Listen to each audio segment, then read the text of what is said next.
Rav didn't get picked for raid? No Rav? OMG, they didn't pick Rav.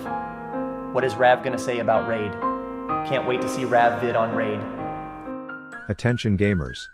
In case you've missed it, I recently made my second hardcore WoW series, which consisted of hundreds of pages of script and countless hours staring at an outdated editing software to bring you entertainment that earned me next to nothing through a story that some would describe as. His story hasn't been as popular this OnlyFans around. And while it's hard to beat a plotline where you die at 60 just 48 hours before raid, then use your last 2 days of PTO at work to become a sleepless, over-caffeinated degenerate so that you somehow still make it into that first and only molten core, a lot of people have their opinions of why views are lower. No face cam equals no views. Pervert alert over here who thinks Michelle Jones' strategy of face cam covering 75% of the screen should be meta. I don't know, Bud, using TTS has so many disadvantages. But one of the advantages is that you won't be able to tell if the rest of this video is the biggest crash out or if I'm happy as a clam behind this script. There's not enough drama in this series. And I guess you can't argue with the facts, as the one video this year where I removed my dignity to cover drama did better than any other episode in my series, as the WoW viewers this year must be Kardashian superfans or some shit.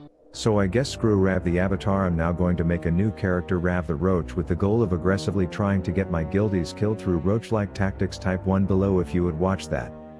Regardless, in our second raid of the year there were 2 drafts, meaning 80 players would get to go to raid. And here is a short montage of me not getting picked. I'm gonna have to go with my boy Quinn69. I'm gonna pick Rubby. Genji. Gingy? I'm gonna go with my boy Joker. Let me get Julianne. Just check. Or Rav. Dendy, Rav, there's different names. Rav. Jimmy.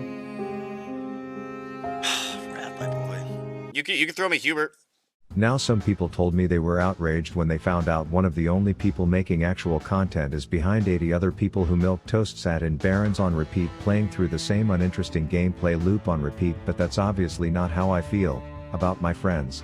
But since the fact that all this drama dick sucking is what's getting views, I figured since I've been now asked 6,900 times to respond and give my opinion on raid, here it is for all you drama viewers. Raid Shadow Legends is hands down the best mobile online MMORPG that exists, with graphics that surely top the 2004 version of World of Warcraft that we are all addicted to, and it's free to play. That's called a homonym for all you Twitch incels whose vocabulary rarely spans beyond Kek W and Monka S. And the other word that you are going to learn today is clickbait. But not because of this video. You see, I will deliver on giving you my opinion on raid, like I said. Clickbait would have been if I said me and Ms. Kiff are friends because I thought we were, until he ripped my heart out, repetitively. Rav. Jimmy. Rav, my boy. Can't wait to see Rav's take on raid. You see, people see raid and they are just like, boo hoo, I heard it's pay to win, but that's not the case at all. I've had more fun on raid for free, just jamming my scantily clad chick into mobs without paying it a cent. It's like hardcore WoW where Sequisha and his Ozempic Wario looking ass tried to pay to win. Remember that juicy drama, guys, and we kicked him because we all know the game can be just as fun without it, and we threw him in that arena and he died like a dog. Unpopular take: we should have thrown one person on the losing faction into the arena every week, because that would be content, and these streamers are degenerate no lights. They could get a new character back in no time, just how in raid right now you can get a new character easy peasy during the global event, Alice's Adventure, where there are 5 legendary champs inspired by Alice's adventures in Wonderland, and you can get Alice the Wanderer literally for free just by logging in the game for 7 different days, with even more rewards up to day 14. Think of the login rules in OnlyFans, where if you log in your character won't get guild kicked, but on raid we practice positive reinforcement by rewarding those who log in. That's called gentle parenting. Rav, watch yourself, you fucking idiot. Wow, no Rav pick.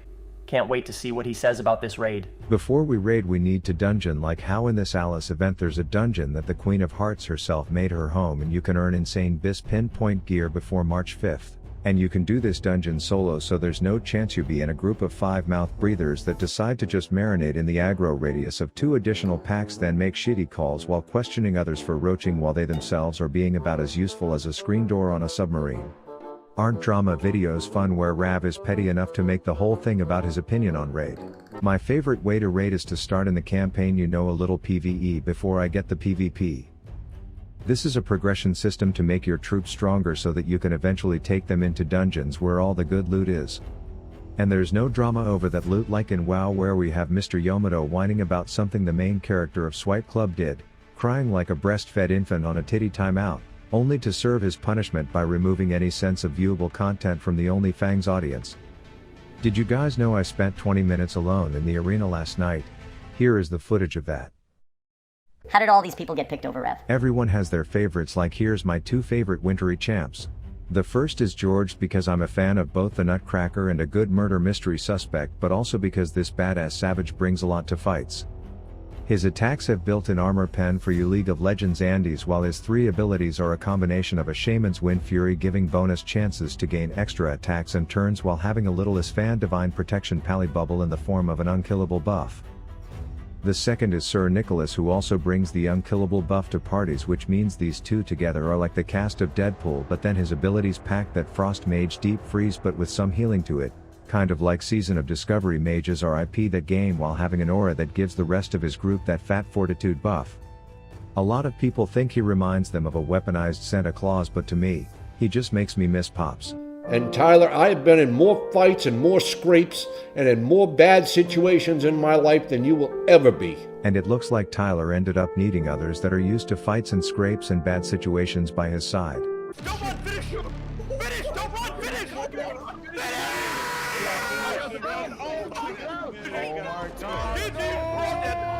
And I'm not gonna say I would have listened to my war chief and stayed instead of all these melee roaches, but actually that's exactly what I'm gonna say. One armed rogue is such slow gameplay. Ah yes, I forgot we are living in the ADHD Adderall age of TikTok attention spans where instant dopamine is what everyone goes for.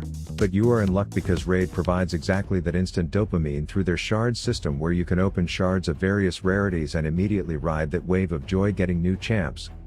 For example, the first blue shard I opened earned me an Oreo cosplaying as a support champ from the Dark Elves who kind of looks like Quinn69 if you ask me.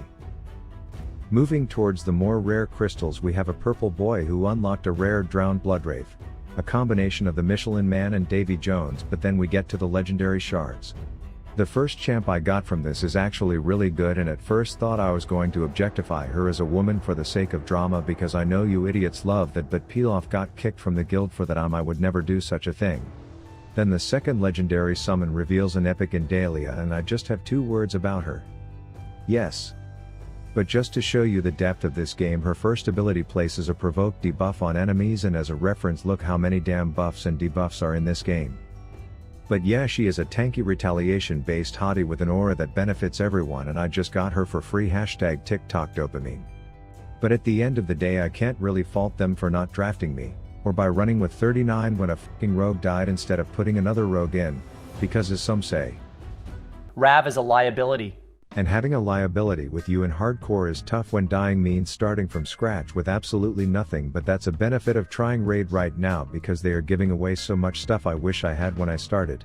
Just by using my link below or scanning this QR code to try the game, you will get an epic champ Drake from the Lizard Men plus Silver Energy, a skill tome, and an XP boost, plus once you hit level 15 you'll get another epic TAGOAR, the TAGOAR. You can also use code Monkey King here to unlock legendary Sun Wukong through the end of February, plus all the legendaries and rewards I talked about in the Alice event. Rav should just start his own guild. I absolutely am starting one in Raid. They're called clans. There I am naming it only liabilities, and any of you can join, but slots will fill up quick. So with that, I want to say, type 1 if you want the drama-filled stream arc of Rav the Roach. And for those of you who stuck around to get my actual opinion on not getting drafted, to be honest, I couldn't go to either raid anyways because I had dad responsibilities, but if I'm being completely honest, I was going to wait to get drafted before announcing that. So you could say my ego was bruised a bit, but in this situation I do think my character is a liability to raids, and the story arc meta on YouTube wasn't quite as effective this time around, so we will just have to see what my plans will be for the remainder of this season as well as any future seasons. And lastly, this video will unironically make me more money than literally my entire series, so if you want to support me and my boring drama-free stories, just download Raid with my link below and give it a try, because while a lot of people will abandon me after a sponsor worse than a young Ms. Kiff picking a Raid roster, those who stick around and support me are appreciated more than you know. And thus that concludes my petty clickbait response giving my opinion on Raid.